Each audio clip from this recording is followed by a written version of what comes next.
Hi guys, and welcome back to Stacking Wisdom Podcast. It's brought to you by EFG Inc., social media marketing company.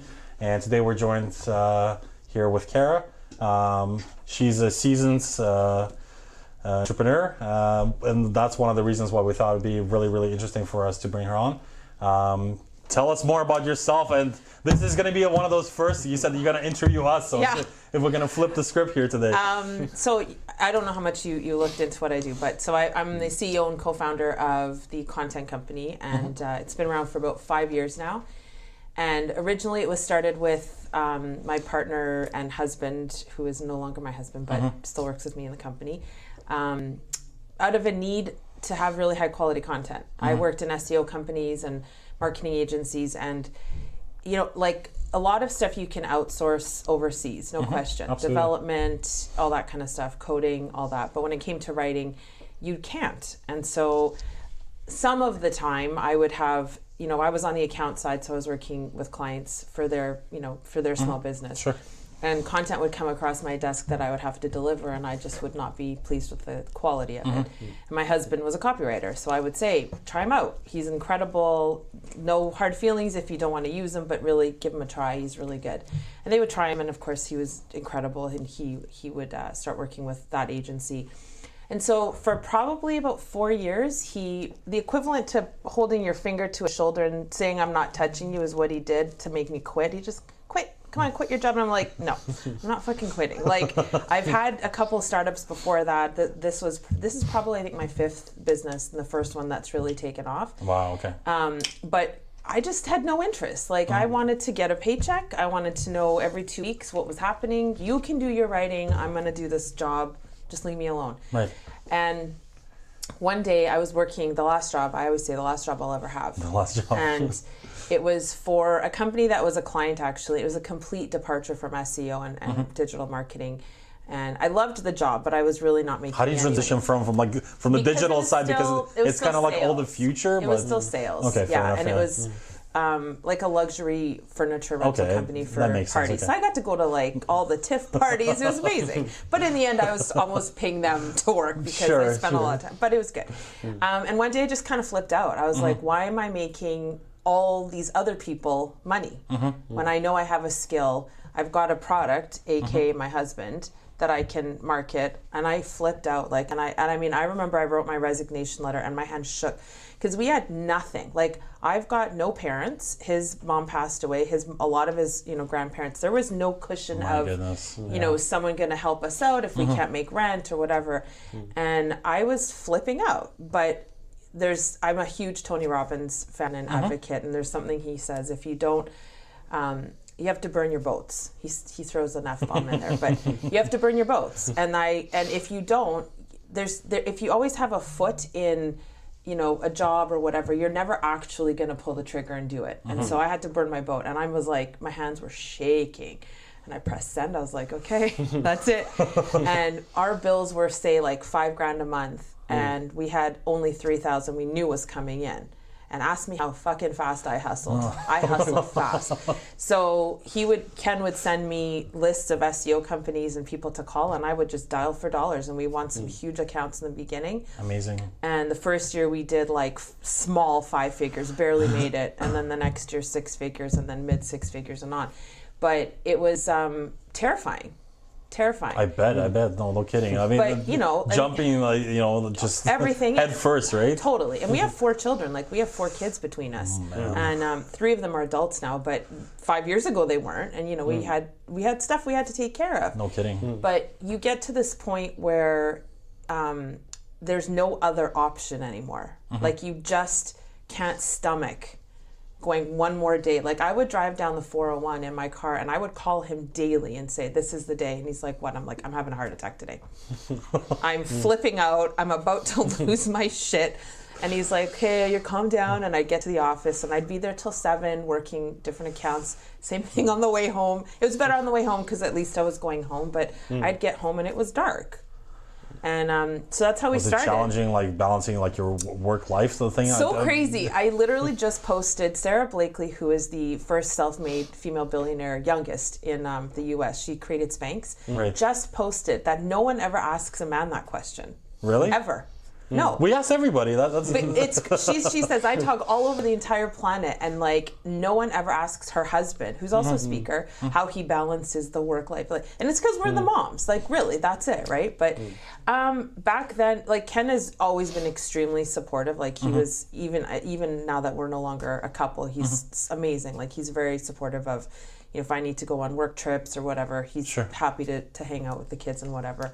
But yeah, it's still a challenge to, it's not even so much balancing time, it's balancing your mind.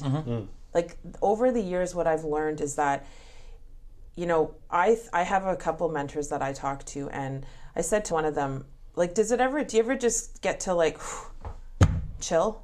And she's like, no. It doesn't matter if you're 7-figure, 8-figure company. There's always going to be something. And I had this idea that I would get to this destination and I could kind of just be like, okay, this is pretty cool. It doesn't exist. And I'm like, shit, I didn't know that.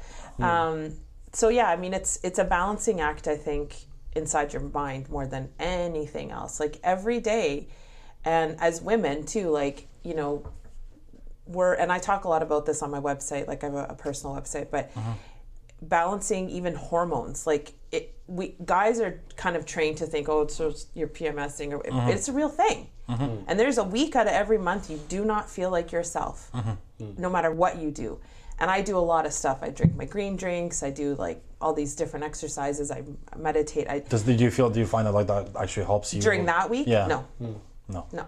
You want to be in bed eating junk food, watching Netflix, not talking to anybody. Netflix and doesn't matter if you're like Arlene Dickinson or me. That is and then when, you know, as older you get, it's a challenge even more because things are fluctuating. But and we as women, we don't get to I talk about it obviously because it's not something that we should shy away from because it's a real thing. Like I always think, how many women have been who have fired people during PMS week when a week later they're like, holy shit. That would be an interesting statistic, but I think it might backfire too because they might say, well, it's not really fair because there's equality of genders and all that stuff, right? So, sure. But it's actually it's interesting that you bring that up because I think that it's one of those things that nobody really ever wants to discuss in business, right? Is the actual family relations and how, you know, how much more of a challenge it is maybe to some extent for women too, right? Because of the issues that, you know, just biologically. Yeah, exactly. Like we can do way cooler shit than you guys. However, comes at a price. So yeah, that's how we got our start, and we're up to 30 writers now. Amazing. We only work with Canadian writers. They're all freelance, but we've got our full-time team as well, and it's, you know, this year I've kind of made some decisions to sort of go a bit more heart-centric in the company. I bought my ex out last April, and so things have changed for me in the last 2 years and just my development, and I really want to take things in a direction where it is more tree hugger and like just really push that through the company in a new way of bringing culture to it. Like we have our culture and integrity, honesty, transparency, writer love. All of those things are key in our company. Sure. But I just want to up the ante and like. In what sense? Can you elaborate a little bit more? Well, I think, you know, what I've learned. Like I said, I go to Tony Robbins events. I've been doing that for a few years. I've started out, I went to Business Mastery in Vegas. And the interesting story about that was, so I did not used to like to fly. Hated flying. It's a control thing. I'm it's an one of those things with the business though, like with you. Right, like you're shit out of luck exactly. if you can't get it. But I made every effort to not get on a plane. So I don't even remember how I learned about Business Mastery, but I learned about it, and it was a $10,000 ticket, like after the conversion, because it was $9,000 US. Didn't have $10,000 to throw at that, but I had this compulsion that I knew if I went, something was going to happen, and it did. It shifted everything on how I think about things. But I mean, I went to great lengths. Like, I'm like, why don't we do a family trip? Let's do a road trip. We can take the kids to the Grand Canyon and go to like Disney. It'll be fantastic. Only so that I didn't have to fly. And I mean, I'm, you know, entrepreneurs are planes, trains, and automobiles, right? Yeah. So in the end, my husband's like, dude, you need to fly. We're not going on a friggin' road trip just so that you can avoid a plane. So I went. And it was funny because I had dabbled in like, I read a few of his books and I listened to some of his tapes along the way, but I didn't have any concept of what I was getting into. And I knew it was about 2,000 people there. I was like, all right. So I walk in, first of all, it's freezing because Tony keeps that shit cold so that you're nice and alert. And it's like 45 degrees in Vegas in the summer, but I'm like, what the? And someone told me bring warm clothes. Yeah. By the second day, I had my hotel blanket. Like I was freezing. But I walk in and people are like jumping and dancing. I'm like, what the fuck did I just sign up for? This is this a cult? Right. I'm like, I didn't pay 10 grand to freaking go to a rave. What is this shit? Within 2 songs, I'm jumping like an idiot. I was full in, but the interesting thing, and that's it, like people do say, oh, it's a cult or whatever, but if it is, I'm happy to be part of it, because really all that he's teaching is that you have a choice on how you do your life. Life is happening for you, not to you, and if you lead with your heart, you'll be bright every time. But in that environment, I learned proximity is power, and that's a huge one. So who you're around matters, like on so many levels. And you know, you go through life and if you're a believer of that, you have to sort of edit at some point, right? Like you can still love all the people that you love, but are you going to take advice from the person, you know, who's not doing anything? Probably you shouldn't. And then you're an owner, not an operator. And that was a big one too, because I was always working in the business and not on the business. So yeah, it was. Was it challenging to find sort of mentors when you started that business with your husband? Because obviously, because you're so involved in the actual, you know, sales process and, you know, getting those clients. How is it that you find time to actually find those mentors that can sort of guide you along? For a while, it's each other, right? And then it's just a matter of like sourcing and trying to find information. I joined, so that environment, I'm really a big part of that, provides a ton of mentorship. They're mostly entrepreneurs, even once you go to the personal stuff. Sure. But like I've joined different groups too. So like EO is another one. I was part of the EOA, which is the Entrepreneur Organization Accelerator. Right. And so that's like if you haven't hit a certain number, you go to this smaller group and they do monthly mentors or monthly masterminds. Masterminds are the way. Like I don't care if you're selling lemonade on the corner or if you're running a $10 million tech startup. Mastermind is the answer. Period. There's no other way. Have you ever read Think and Grow Rich, Napoleon Hill? Yeah. Okay, so that's everything in that book is masterminds. Not everything, but he said the base sort of for a lot of everything. A lot of the structure, for sure. Law of attraction, the secret, all that kind of goes back to him. So definitely masterminds was the way to go. And so early, like I mean, the first couple of years, no, we didn't. We just relied on each other, and I've always been the visionary, and he was more of the like worker bee, which is good. We needed that balance, but masterminds were the thing that saved me. And then eventually I got my own coach, and I go to the events and you learn a lot of stuff there. But it's, you know, I talk to a ton of young entrepreneurs. I do some coaching for them. If you're not, and here's what I'll say to to your listeners, if you're not willing to invest something into your personal development, you're dead in the water. I don't care if I had no money. I've been, backstory, I was taken from my parents when I was 15, put in a group home. I was paying rent and hydro when I was 17. The government thought I was mature enough to put me in student housing, even though I wasn't 18 yet. I had a kid when I was 20, left that guy when I was 21, single mom for a few years, met my husband. My husband and I have lost a baby during the startup of our company, and I had a sales call the next day. This is no joke. You got to be in or don't even try. And part of being in is investing in yourself. And if that means it's $20 a month, that's what it means. But eventually you need to ante up. I tell people what I pay for coaching, and they're like, holy shit. And I'm like, holy shit, what? I'm here to go to the next level. I'm not here to stay small. I think that's sort of the challenge that a lot of probably businesses face too, is because they don't continue to evolve, right? Because they themselves, not even the business, but themselves personally. Well, and business too. I think that's one of those key things, is that you need to continuously look for ways to improve yourself, right? Yep. And then not only I think that sort of reflects in the services that you can provide too, right? Because it can allow your company to be a step above everybody else, right? Yep. So that's in the business. So I think that's one of the things that's sort of needs to be addressed as well, is people need to know about this kind of stuff, right? It's important to have this knowledge that you continuously need to evolve, you need to grow as a person, and if you're not, then what's the likelihood that those customers are going to stay with you? They're not. Somebody else is going to come around that's going to do what you don't want to do. Exactly, right? So yep. And there's a saying too, like if you're not growing, you're dying, and that's true for you personally, and that's true for the business. And so, I find a lot of, there's a challenge right now. Like, so what would you say sort of the demographic audience of your listeners? So I think that we're initially started to go after a lot of the followers of the people that we brought on. Okay. So I think that was sort of the scale. So it's kind of mixed. I think it's anywhere between maybe like mid-20s to probably maybe like late 40s. Okay, well, that's a big range. Yeah, so, but at the same time, we want to, present the voices of Canada and what it is today, because, Toronto itself is becoming like such a big central hub for a lot of IT world, and that in itself essentially means that business is coming here like crazy, right?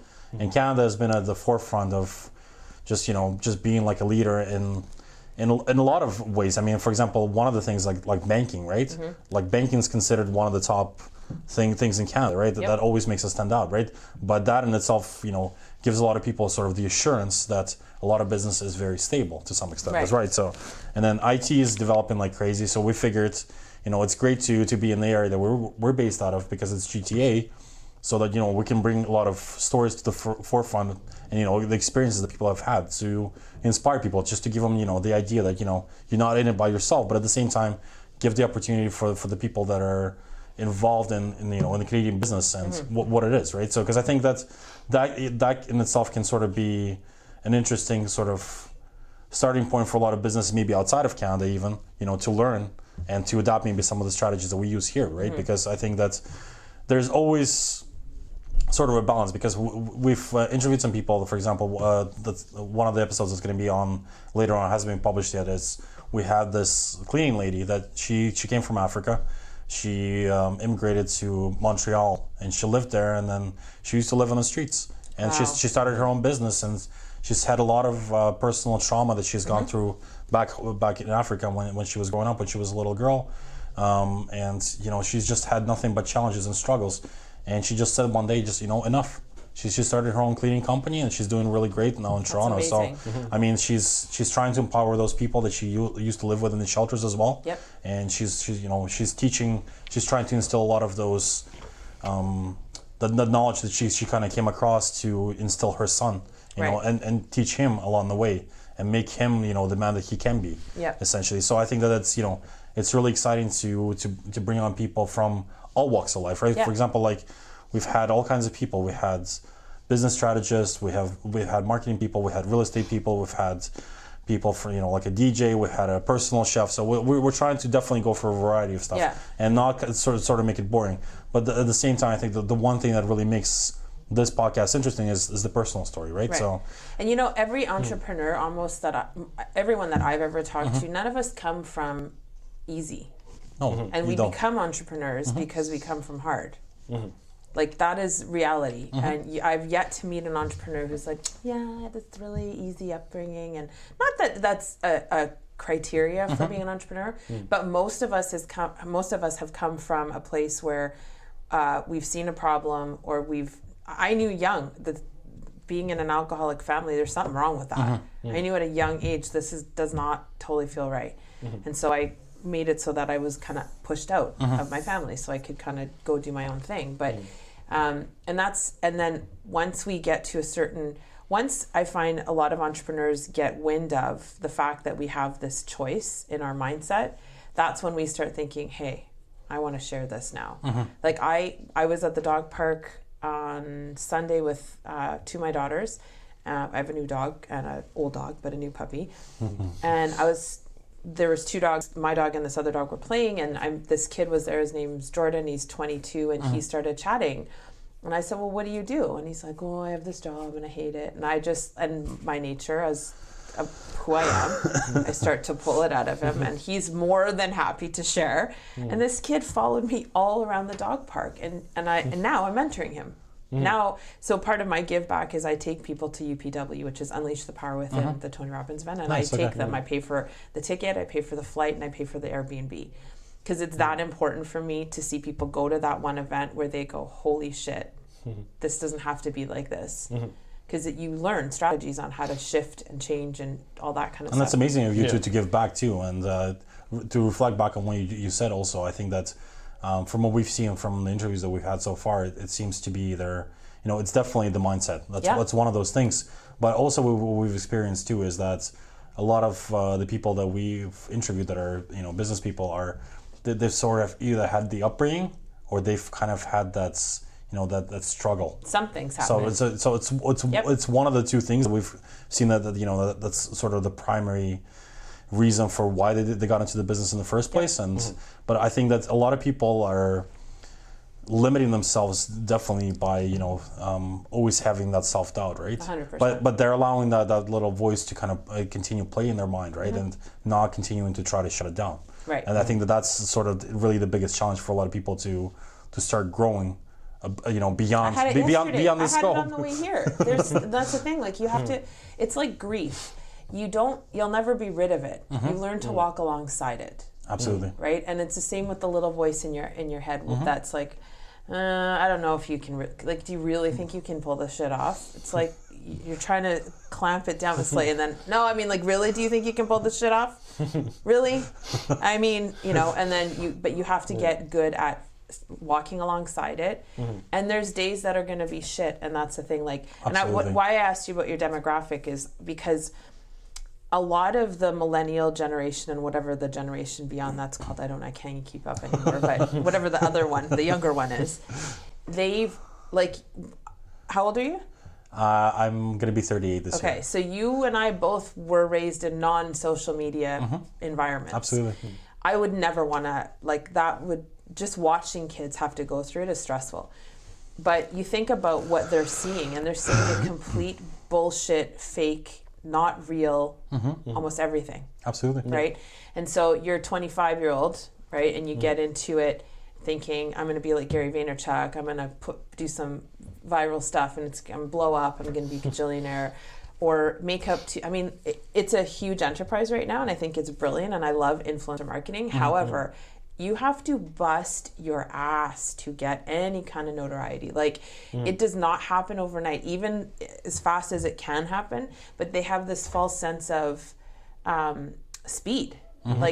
I'm 43. I've been doing some form of business for 23 years, probably. 20 years. My first business was an event company. Didn't do anything with it. I didn't know shit.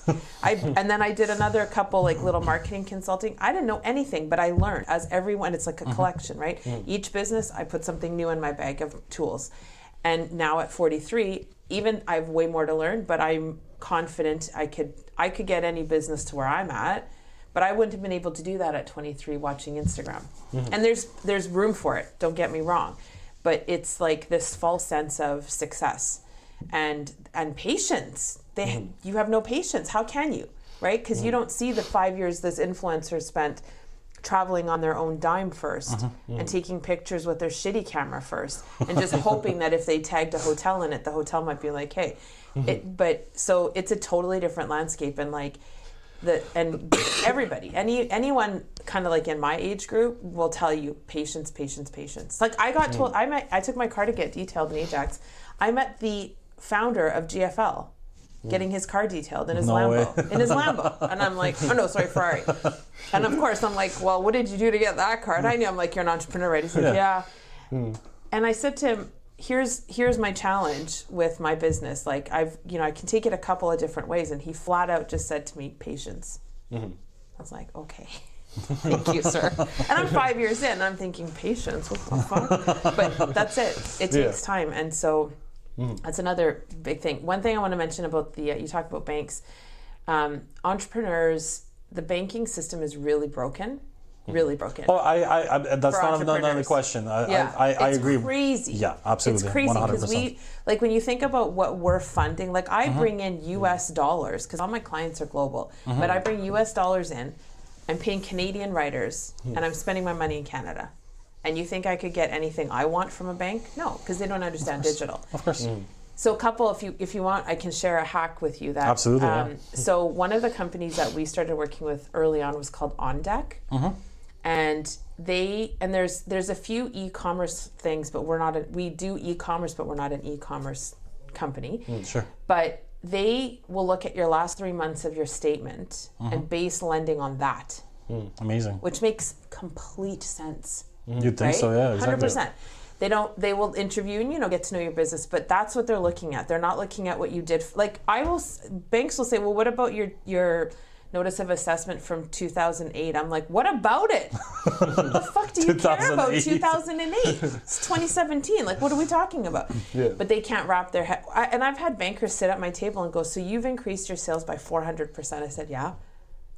Uh-huh.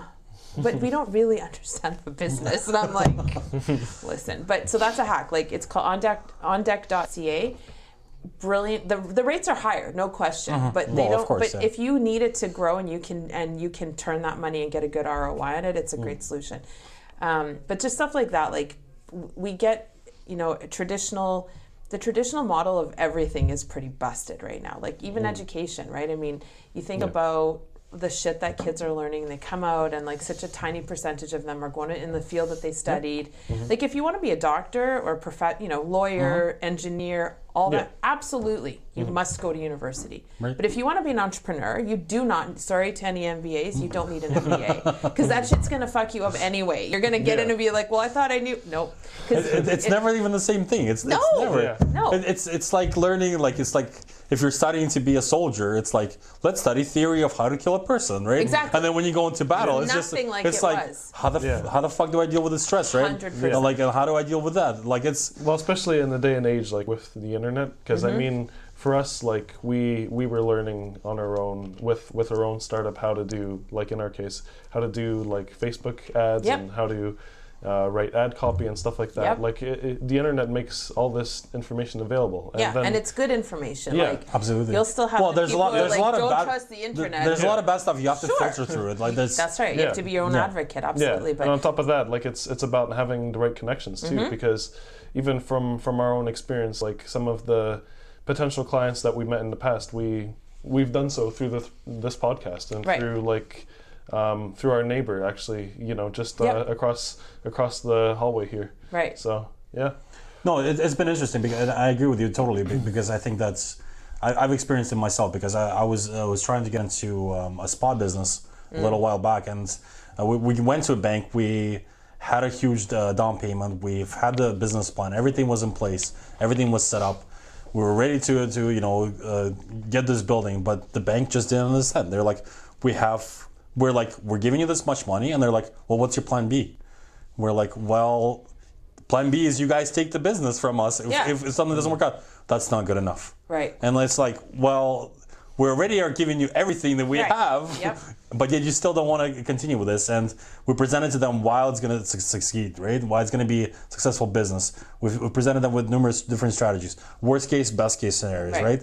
And still, it wasn't good enough, right? So I mean, I agree with you totally. I think that the reason why I brought up banks in the first place was just to kind of set the stage for the fact that Canada is kind of a global leader in a sense, right? But I totally resonate with what you're saying with your business, that you constantly have to learn and evolve, and you have to just hustle and look for different life hacks and hacks for your business to survive, right? Because I think that's one of the things that a lot of people overlook too is maybe the ease of doing business in Canada is so much easier than it is your point of entry most is places outside of Canada. Like if you go somewhere in Africa, I mean, you have to pay under the table probably, like thousands and thousands of dollars to even get started, right? So whereas here we have so many opportunities. And going back to again what you were saying, about the younger generation, I think that in a sense maybe it's always kind of the older generation bashing the younger one because everything sort of changes and transforms. Any generation. FYI, those are his words. But at the same time,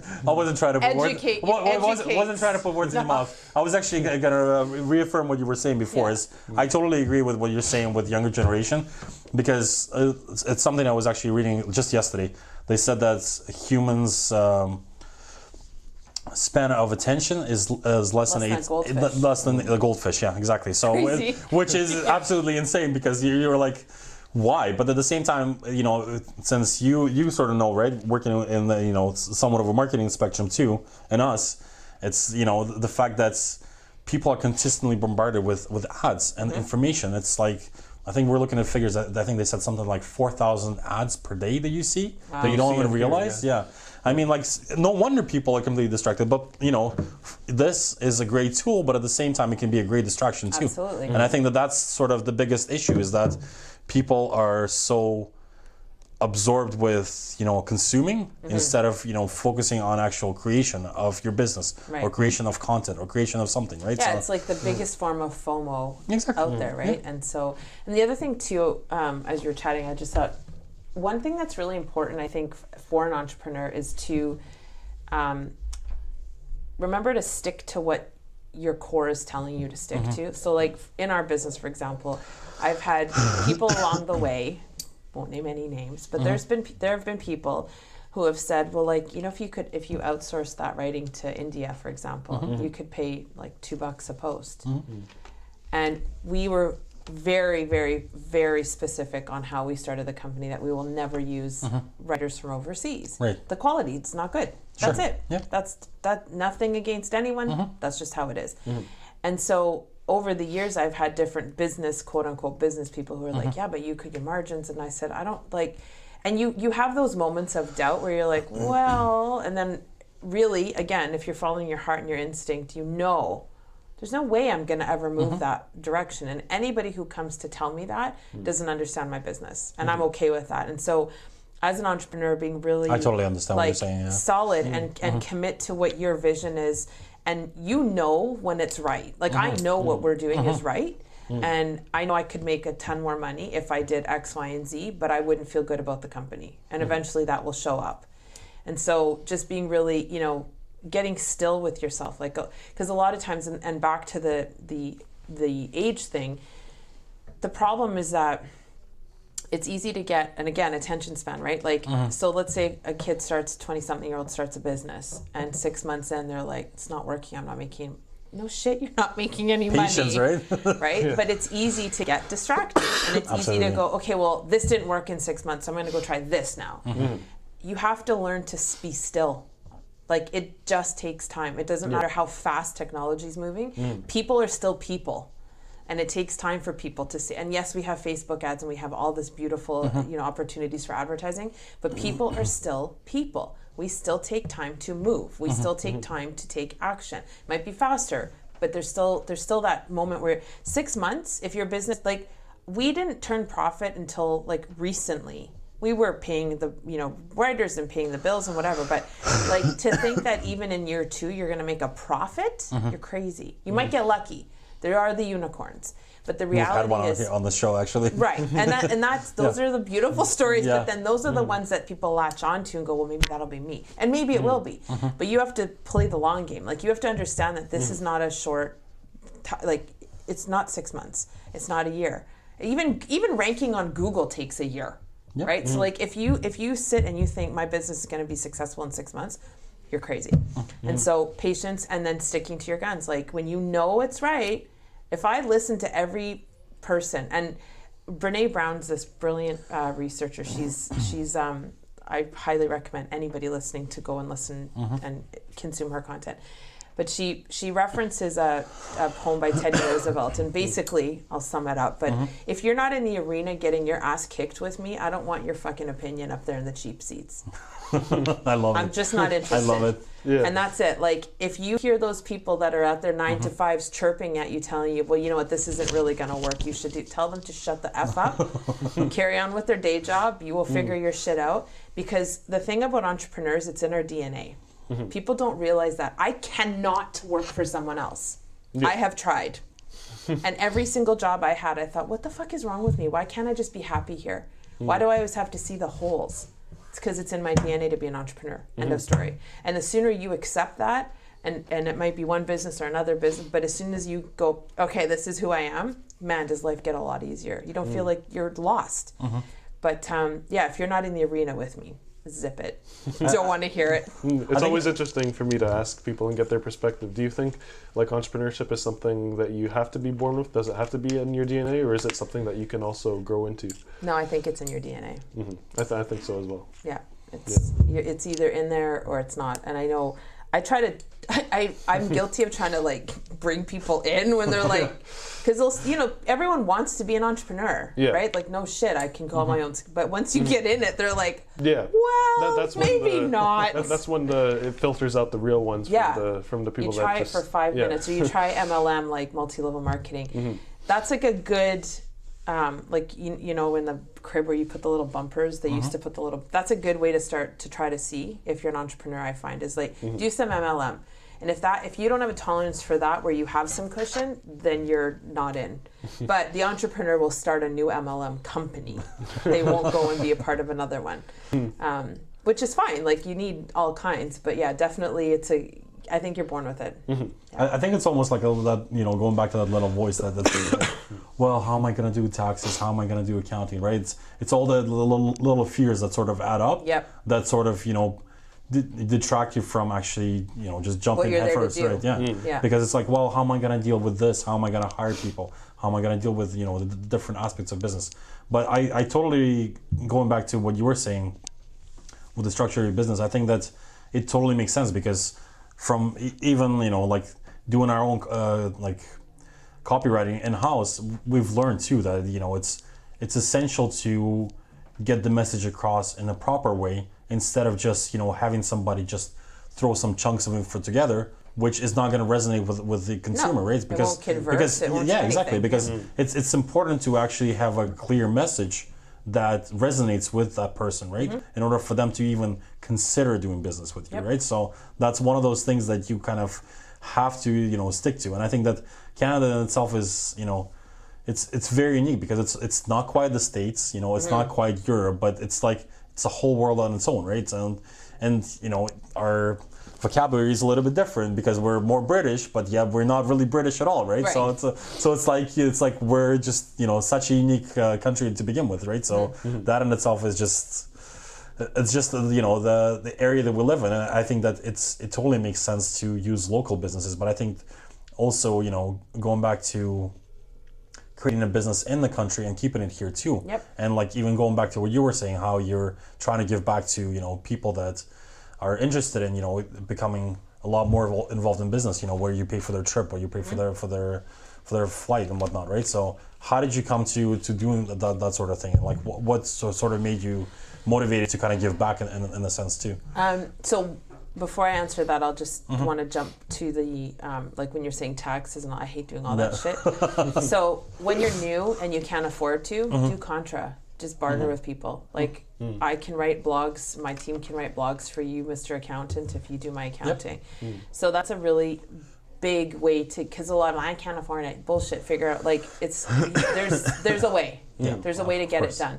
Babysit for the accountant. Do whatever you need to do. If you need a logo, there's like so really being open to like that's the thing, when you're an entrepreneur, you'll find a way, but sometimes it is like my oldest daughter, she has a cleaning company called the Clean Peeps. Nice. And she's just started, she was a personal trainer, and she like did all this stuff, and obviously having an entrepreneurial mother, she's like, okay, what do I?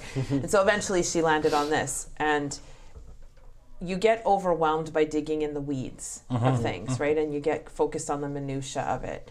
And her and I, we do tons of coaching together, and I'm like, okay, let's just separate everything out, see what you need, put them in buckets, and then we'll figure it out. But she could go clean for an accountant, and then her accounting is done, and she doesn't have to worry about it. So always, we always have to be open to because see, there's that scarcity mindset. Well, I don't want to give away my service for free. Exactly. Big deal. It's your time. Big deal. Like you have to be willing to be abundant if you want to be abundant. Absolutely. Like that's it. Where there's a will, there's a way, right? Right. So. And so segue into giving back. It's just, I think because of where I came from. Like I grew up in Winnipeg.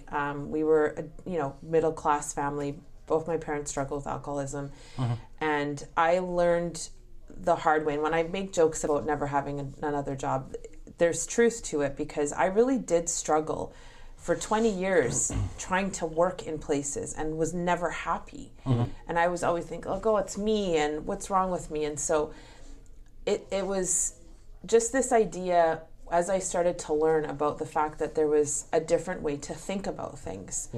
And so for me, giving back means I can, like the kid in the dog park, like this guy, if you'd seen his body language, his shoulders were slumped, and he's a good looking kid. And he's just like, his life, you could just see physiologically, he thought his life was shit. He's struggling financially. He's always worried about money. His girlfriend, they're trying to live together and all this stuff. When I left the dog park, I said to my daughter, Olivia, I was like, this is why I'm here. This is the purpose. Because every single time I get lost, I'll have an encounter like that, and I'm like, yep, that's it. Because I don't want to see these kids struggle. Because I did. Like, I felt like a bag of shit for long, especially female, right? Like, and I'm a single mom. Like, I'm doing everything backwards. Like, I didn't go to university. Like, I did everything backwards. And so for me, when I see anybody who is struggling in their life and who they think they don't have a choice, I feel like part of that mentorship, even like, because I do donate a lot of my time to mentoring people and having coaching sessions with them, but taking them even to these events, it's kind of like, I know that's going to snap them out of it. I know that there's something, if they get one thing out of it, they're going to come back to their life and be like, holy shit, I have a choice. So I just don't want people to suffer 20 years like I did. What's the point of that? Like, and you think about the entrepreneurs have a very high suicide rate compared to workers, worker bees, right? That's another one of those things that nobody ever talks about. Right. Like, you look at somebody like Kate Spade, one of the most famous designers of clothing and purses and accessories ever, leaving a 13-year-old daughter. Like, the impact that's going to have on that kid is really brutal. How many people have we lost because there's not been enough support for them? Like, how many 22-year-old Kate Spades are there right now, today, who have this incredible idea that are never going to see it to fruition because they don't know how to get around themselves? And those are the people, like, and so growing my company is giving me the ability to fund doing these things with people, and it'll get bigger as I grow. But like, for me, it's like, if I can talk to the Kate Spades, or the, like, just to help them not have to deal with, like, it's such a brutal, heavy feeling when you know there's something better, but you have no fucking clue how to get there. And you struggle and struggle and struggle. And like, I'm lucky. I wasn't into drugs. I'm lucky I got out of that phase the way I did. But it's not always like that. It's not the case for a lot of other people. They get depressed, they suffer anxiety, all this other stuff. And I mean, I've had anxiety and all that crap along the way, but like, that's to me what it is. Like, that's what fuels me to give back. So if I can take people to an event that will help shape the rest of their lives, sign me up. I'm in. And that's that, because and that's it, right? Like, you need to have purpose. And I always tell entrepreneurs, don't chase the money. Chase what you're passionate about. The money will show up every single time. If you chase the money because you think you want a Lambo and you want to be like Ty Lopez, who I respect because the guy knows his shit, but like, they're looking at all these 40-something-year-olds who've been hustling for 20 years going, I'm going to do that this week. You're never going to get it. You might get money, you might get rich, you might make some, but you're never going to be fulfilled. And that's the problem, right? People get to this level and they think, okay, well, I've ticked all the boxes. I still feel like a bag of shit. It's because you have no purpose. You have to give back. And I volunteer at Tony Robbins events. I pay for everything. I pay to get there. We don't pay for our tickets, but my 18-year-old, she volunteered with me in March. Like, amazing. Giving back is the secret sauce. Gratitude is a huge thing I'm about, and giving back. Like, that's it. That's the trick. Have you, like, what, with doing that, have you had anybody who's sort of gone on to do anything else with their own business or starting stuff? Yeah, so I've just started to pay for people, but last year so basically I'll go to an event and then I come back and I can't shut up about it. And I've done other things, like Tony Robbins isn't my only mentor person that I listen to, but so I've gently convinced 4 of my other friends, and 2 of them are business owners and their businesses are thriving, and but them as human beings, like, and this is the thing. You don't go to one event and your life is like forever perfect. You have to continue the work, whether that's at home, getting a coach, blah, blah, blah. But like, even, so my 2 daughters, I paid for them in March. I have a 22-year-old and a 31-year-old. And the shift in them is just unbelievable. Like, it's incredible, and they're going to do huge things. Now, you get scared because you come home and you're like, okay, now what? So you have to keep working at it. But yeah, in the next year, like 2020, I want to take 20 people, and so through my mastermind group, I'm going to fund these extra people and want to be entrepreneurs. That's kind of where I'm going to focus. So it's not just going to be like a handout and here you go on I want to know, I want to interview them and say, like, what's your passion? What are you into? And make sure that they're not just somebody, but you can't, the reality is you can't go and come back unchanged. Like, even the most cynical asshole, if they go, they're going to come out of there going, oh my God. Because I've seen it. As a volunteer, right? You watch. Some people are like, day one, they've got their arms crossed. It's like, what is this shit? Why am I here? This is bullshit. Because I didn't sign up for no rave. And then by like the middle of this thing, they're jumping and they're crying. And I mean, literally, I've gone up to men and I've said, well, like, this is the most incredible experience of my life. Thank you for supporting me. It's beautiful. So yeah, we'll see. Like, stay tuned because it's new for me, right? Like I said, I've sent a couple people this year. I've got 2, and this is the interesting part. When you start to evolve as yourself and start to come into like these new mindsets and leading with your heart and not thinking with your head as much, because the ego will kill you. That's it, right? It's true. So what happens is you start to notice the people in your peripheral, right? And they're still complaining or they're unhappy or whatever.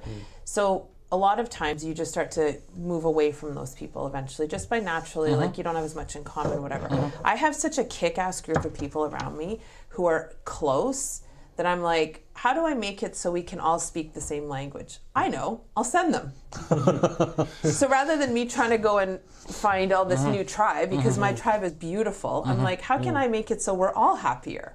I'll send them. And that's what I've done. And that's it. You take care of the family first. And I've got 4 best friends that I'm sending this year. And then they're going to talk about it to their families. And then it starts to go out. And all of a sudden, we're all saying, like, listen, this is a really cool way to think about life. But that's because proximity is power, right? You can't be on the same vibration of somebody who's negative when you're feeling positive. It's really hard. Like, you can feel it when you walk into rooms sometimes. I mean, I'm an empath, so if I walk into a room and people are nervous, I will be nervous within 10 minutes, even if I'm totally calm. I was at Starbucks a few weeks back, and I was like, what the hell is happening? Like, I started to feel really jittery, and I didn't have any coffee, but I was like, what is going on? And I'm like, I bet somebody around here is feeling stressed out.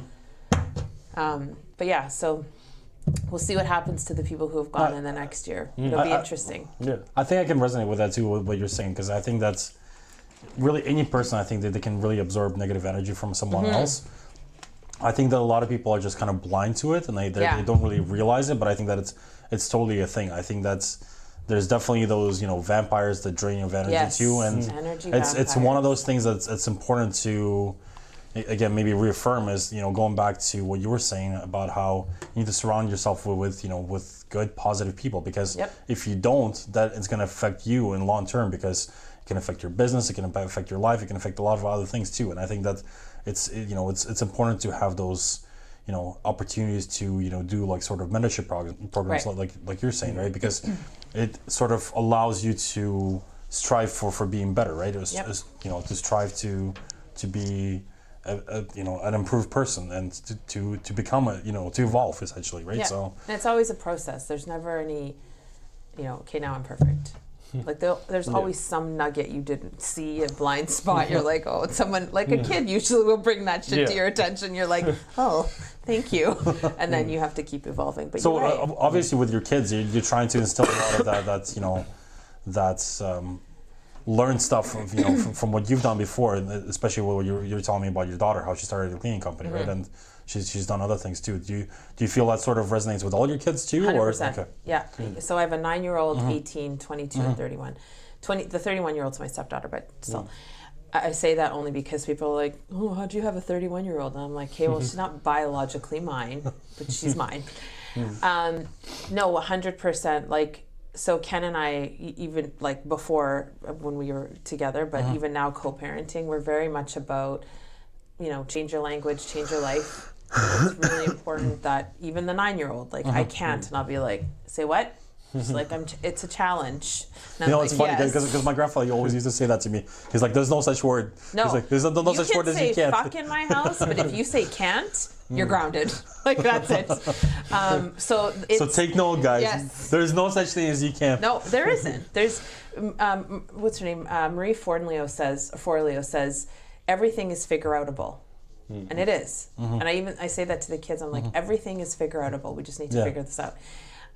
So no, I think like again, since the two older girls have just gone through the process of the event, and I don't want to make it all about the event, but of course, that is what we've done. Well, we're That's talking part of about our family learning. and passing on, that knowledge, and in the sense that that's what we're trying to do with this, right? Right. Yep. It's and so now conflict resolution in my house it's never been terrible. Like we've always been because we've always been like, we listen to Byron Katie. She does something called The Work, and just questioning your reality, right? Like saying the word should. That's another word. Don't say that. You can't say should because it is the way it is. It is what it is. So let's work with that instead of what we think it should be.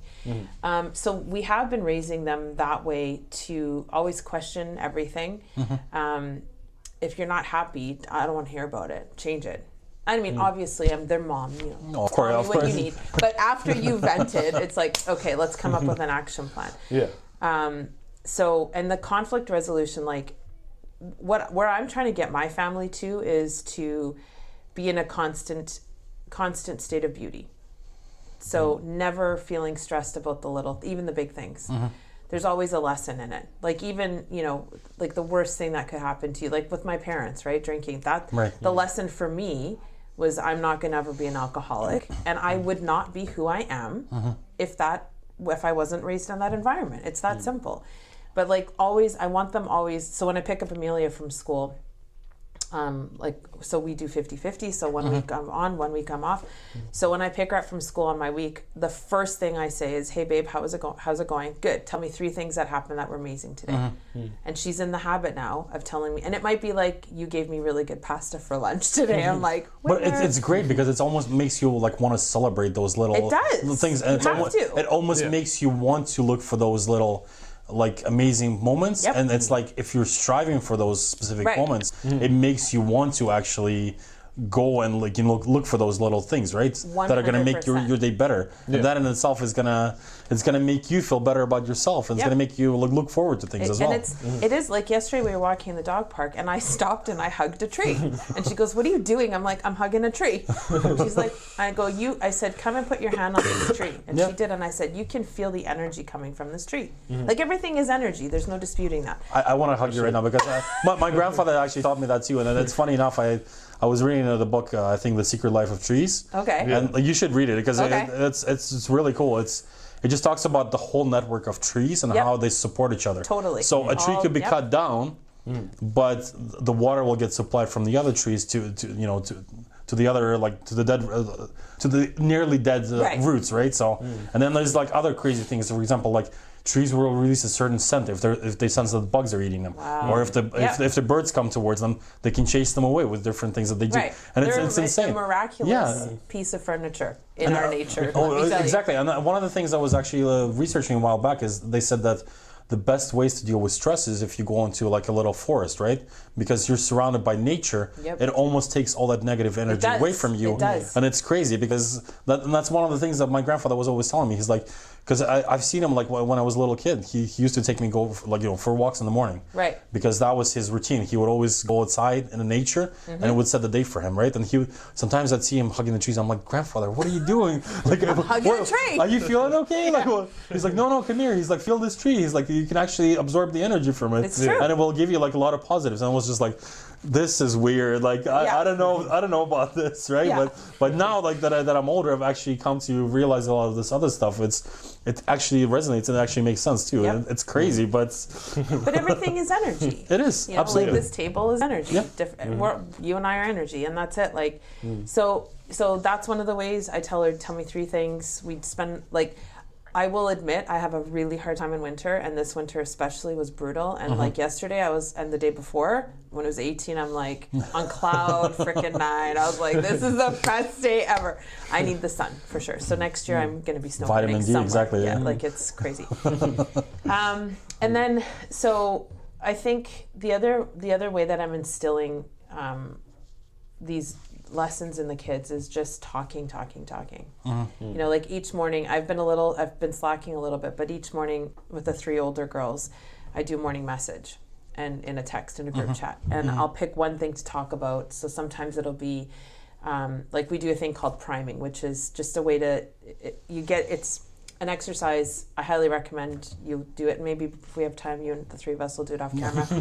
Nothing weird, but it's basically it's an exercise that gets you into your gratitude state, and so I say, like, we need to prime every single day. We don't. Let's do it right now. Let's do it on camera. It's a bit of time. It takes about 15 minutes. Sure, let's do it. Can I play? I'll play what. Here, let's just. But it's the amazing thing about it, though, is that.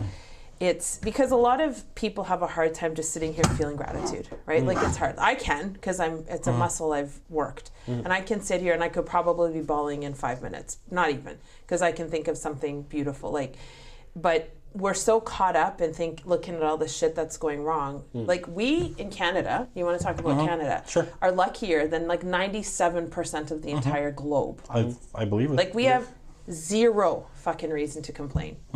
Like, I'm driving here in a car, coming to see you guys to do a podcast. I have zero to complain about. I had migraines. Like, it drives me, but people want to complain because they don't know how to feel gratitude. And gratitude is the way. Like, in the worst situation, you can find something to be gratitude. And when you find that gratitude, like when you practice, and priming is one of these ways, you can recall it really quick. But it's beautiful how you're seeing your grandfather, that walking in nature would set his day. Priming sets our day. So, I mean, we don't have to do it. No, just give us the gist of it so our listeners can research it more. Basically, look into what it. you do is you put your arms up, and I recommend doing it like, so Tony Robbins says this. I recommend doing it with the video because it just gives, it's like guided meditation. Sure, okay, you put your arms up and you bring them down and your eyes are closed and you're... And you do that 30 times. So what that's doing is getting you into your body, right? It's getting you out of here, and it's getting you to feel, you're doing a bit of exercise in your seat. And the first minute or so, your eyes are closed, you put your hands on your heart and you feel your heart beating, and you're just feeling gratitude for the heartbeat. And you walk through 3 things at any time in your life that you can feel grateful for. So, I mean, I have so many, like I can cherry pick whatever. Like it might be, my daughter this morning taking the dog out for me, like, and you get lost in those moments of, and then you think, I'm a Ukrainian background, so my baba, I often picture time with her in her front yard picking weeds and doing the garden and stuff. Like I can see the sunlight, I can do all. So you pick 3 things that you're really, like, you can feel grateful for. Then you focus for the next 3 minutes on who can you heal, whether it's clients, like, so sometimes I've got a client who I'm challenged with right now. And when I'm priming, he has no idea that I'm doing this, but I'm sitting there throwing this beam of love at him and just really focused on him feeling good about what we're doing. Because I know the reality of his situation is he's stressed out by his client. He's an SEO company.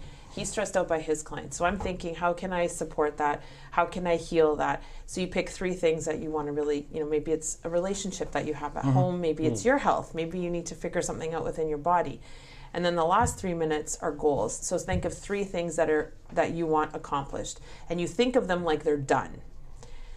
A lot of entrepreneurs will say, like, if you notice on my phone, I have a vehicle on it that I plan on buying very soon.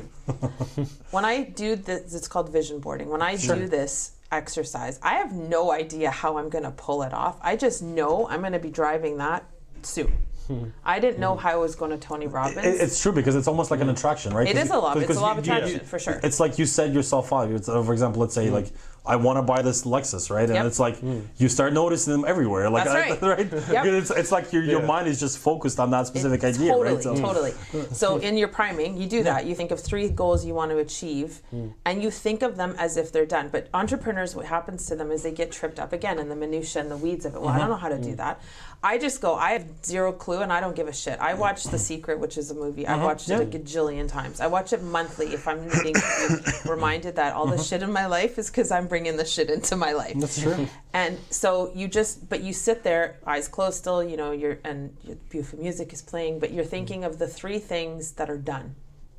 That's it. There's no, I don't know how I'm getting there. They're just accomplished.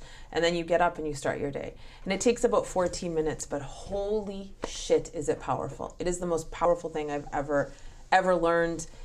So part of that, like in the group chat, I'll say, okay, girls, who's primed yet? Has anyone primed? Have you done your priming? And I try to stay consistent with it. But like I said, and my coach would say, there's no try, there's just do. And I would be like, yeah, right. So I should just be doing. So when I'm done here, I'll probably be sending their morning message and be like, sorry, guys. I totally agree on what you're saying, because I think that once you even put it on paper or signed off on it, or once you said to yourself, these are the 3 things that I'm going to accomplish today, right?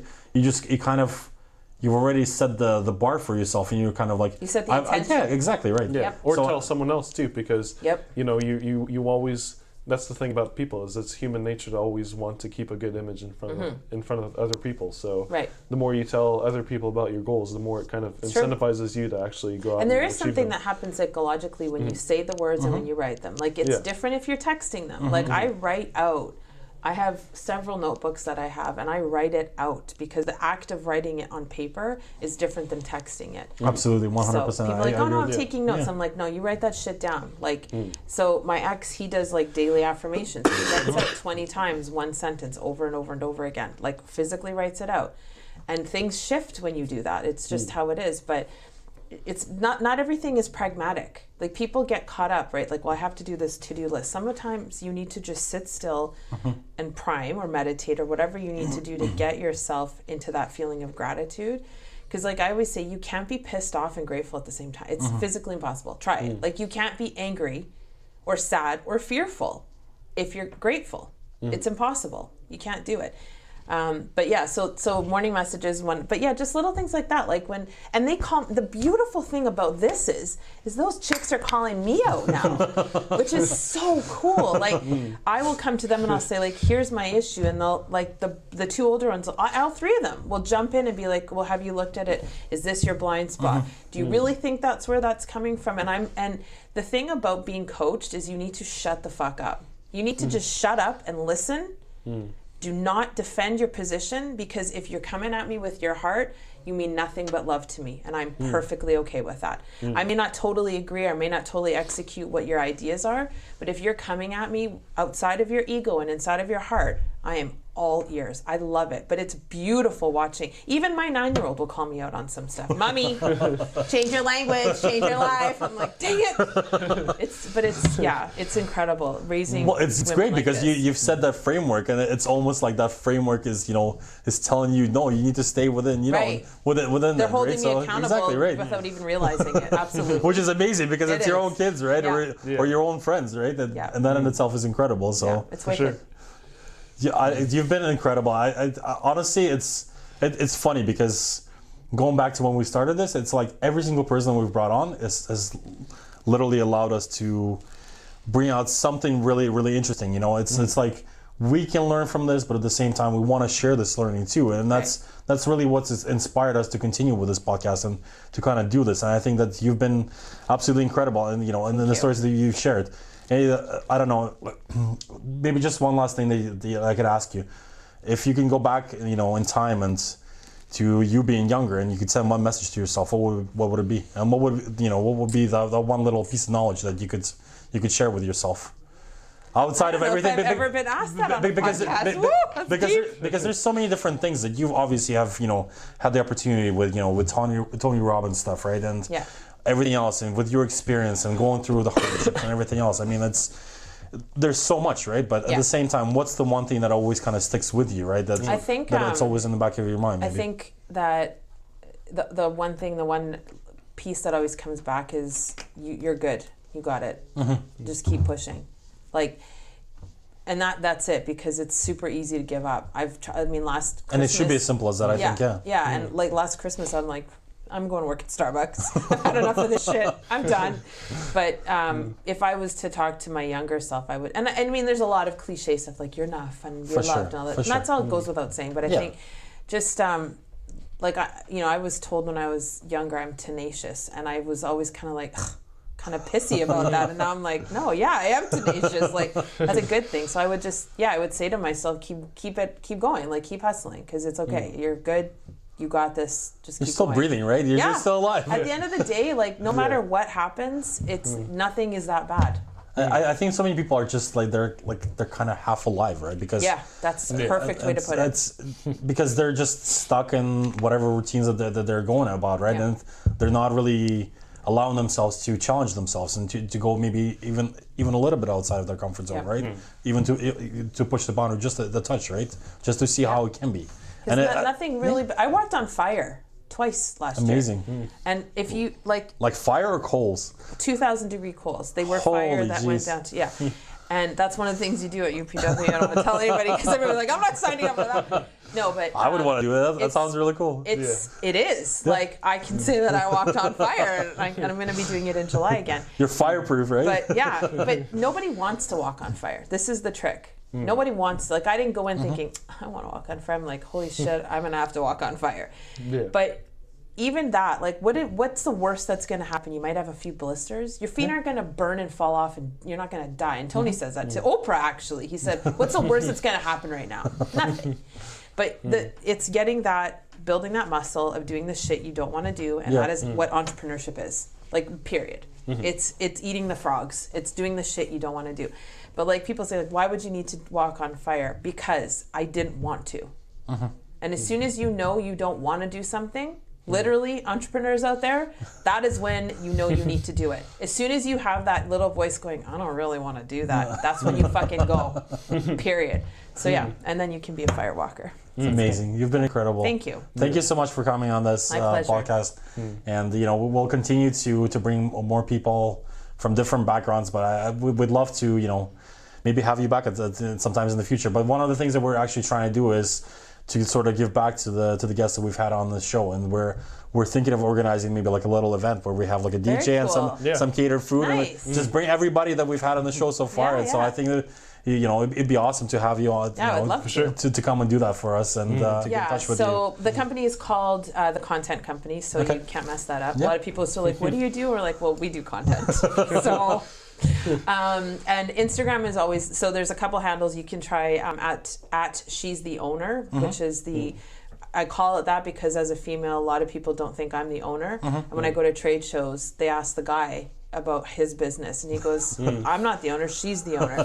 So my coach came up with that to call it She's the Owner. Nice. So, that's awesome. That's awesome. Yeah. And then Cara, McCarron, 1976, that's the year I was born, is the best way to connect with me for sure. But if you want to go to TheContentCompany.ca, that's the company, and you can watch a video on how we got started. And Just tell us briefly about your company. So it's content creation. So we write sense? content. So we basically work with primarily SEO companies, digital marketing agencies, and then enterprise. Nice. And so basically, you start an account with us and you order blog posts, website content, press releases, product descriptions. So once we get the order form, we're full e-com sites. You go and you buy it, you get a link to the creative brief, and then you fill that out. Once we get that, the projects team will assign it to one of the 30 writers that we have. The writer writes it based on the creative brief that they got, and then it comes back to the project team for editing. So we've written somewhere in the neighborhood of 40,000 pieces over the years. Wow, incredible. And every single word has been read.